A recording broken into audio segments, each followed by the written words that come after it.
প্রিয় দর্শক, আমি ইউটিউবিং শুরু করেছিলাম আমার দুই বন্ধুর সাথে। আসলে সেই দুই বন্ধু এখন চড়ে 4 চাকায়, আর আমি চড়ি কিন্তু 3 চাকায়। আসলে একখান চাকা বাদ গেছে, তাতে কি হয়েছে সেটা, তারা চড়ে এসি গাড়িতে, আমি কিন্তু চড়ি 3 চাকার ভ্যানেতে। কেননা আমার আসলে তাদের মতো অর্থ সামর্থ্য ছিল না, কম্পিউটার ছিল না, যার কারণে তারা আজকে 4 চাকা চড়ে ঘুরে বেড়াচ্ছে। আর আজ আমি এই মোটর সাইকেলটাকে কেটে নিজের স্বার্থের জন্য নিজের একটি মৎস্য ব্যবসা শুরু করেছি। নিজের তো জীবন জীবিকার কিছু আছে, তাই মোটরসাইকেলটাকে কিভাবে সেটিং করেছি আপনাদের যদি একটু দেখাই। আসলে প্রথমে করেছি কি জানেন, যে আসলে আমি তো ভ্যান চালানোর অভ্যেস নেই, যার কারণে আমি সামনে প্রথমে আগে মোটরসাইকেলের লিফানের মাথাটা সেট করেছি। দেখেন আপনারা, যারা চিনেন, গাড়ি চিনেন, তারা অবশ্যই দেখবেন লিফানের মাথা ফিটিং করেছি।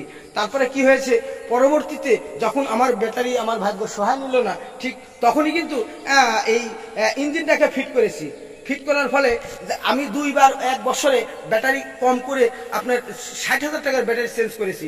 করার পরেও কোনো সুফল আসেনি, যার কারণে আজ এই ব্যাটারিটাকে বাদ দিয়ে আজকে ইঞ্জিনে রূপান্তরিত করেছি।